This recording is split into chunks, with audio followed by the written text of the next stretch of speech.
नहीं, हम तो आप जानते ही हैं कि जो कोरोना का दौर चला है उसके पहले ही हम यहाँ पर आए थे जी। पिछले साल मार्च महीने में।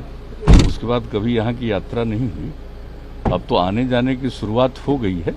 तो एक बार तो चुनाव के बाद हमको आकर मिलना ही था, तो उसी के लिए हम आए।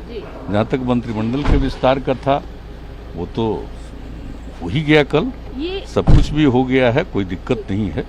और अब तो आप जानते ही हैं कि हम लोगों के सेशन भी जो है वो भी शुरू होने वाला है 19 तारीख को। कई लोग कई लोगों की नाराजगी भी जाहिर की है। ज्ञानेंद्र जी है उन्होंने।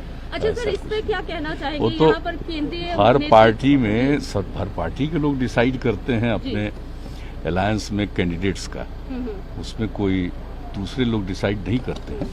अब जो भी पार्टियों ने अपना अपना डिसाइड किया, कल उन सब का ओथ हो गया।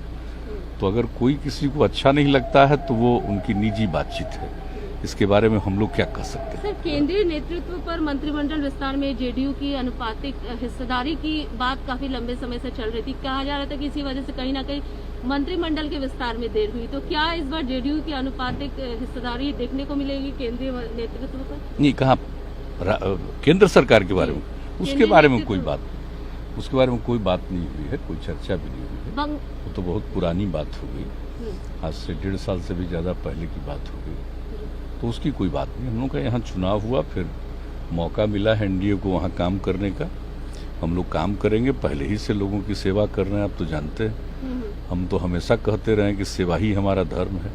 सेवा करने का फिर मौका मिला है, फिर लोगों की सेवा करेंगे, इसके अलावा कुछ नहीं। और आपस में प्रेम का और सब तरह का एक दूसरे के साथ कोऑर्डिनेशन में कोई दिक्कत नहीं। पश्चिम बंगाल में नीतीश जी इलेक्शन है, जेडीयू की भागीदारी को लेकर या जेडीयू की सक्रियता को लेकर कितनी सक्रिय होगी जेडीयू? क्या कुछ इसको लेकर भी कोई विचार?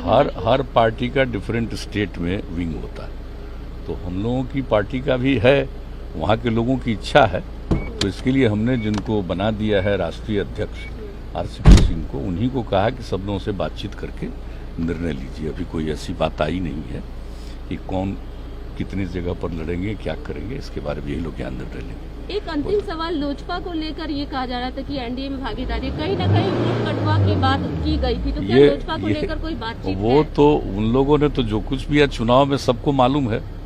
अब उसके अलावे तो क्या भूमिका होगी, नहीं भूमिका होगी, ये तो भारतीय जनता पार्टी को इसके बारे में कुछ कहना है। हम तो कोई खास नोटिस नहीं लेते।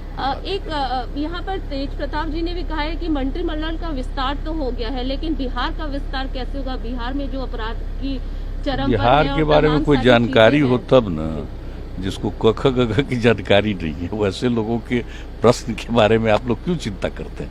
किसी को कोई किसी चीज के बारे में आइडिया है? क्या था बिहार? ये 15 साल में बिहार कहाँ से कहाँ पहुंचा? कहाँ था बजट? कहाँ से कहाँ कितना पहुंचा?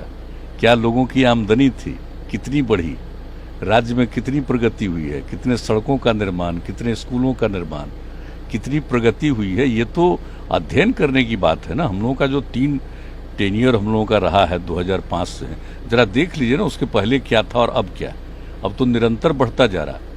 आजकल एक ही चीज हो रहा है कि जो सोशल मीडिया के दुरुपयोग जो लोग करते हैं, उसी के माध्यम से गलत सलत बात लोग प्रचारित करते रहते हैं, उसका कोई मतलब नहीं। और आप जरा देख लीजिए कि बिहार में क्या खासियत है। आप जरा देख रहे हैं कि पर्यावरण के प्रति कितनी चिंता, जल जीवन हरियाली अभियान जिसकी शुरुआत हम लोगों ने 19 में कराया, और किस प्रकार से एक काम हो रहा। तो बिहार का जो काम है धीरे धीरे लोगों को पता चलता है और अन्य जगहों पर होता है।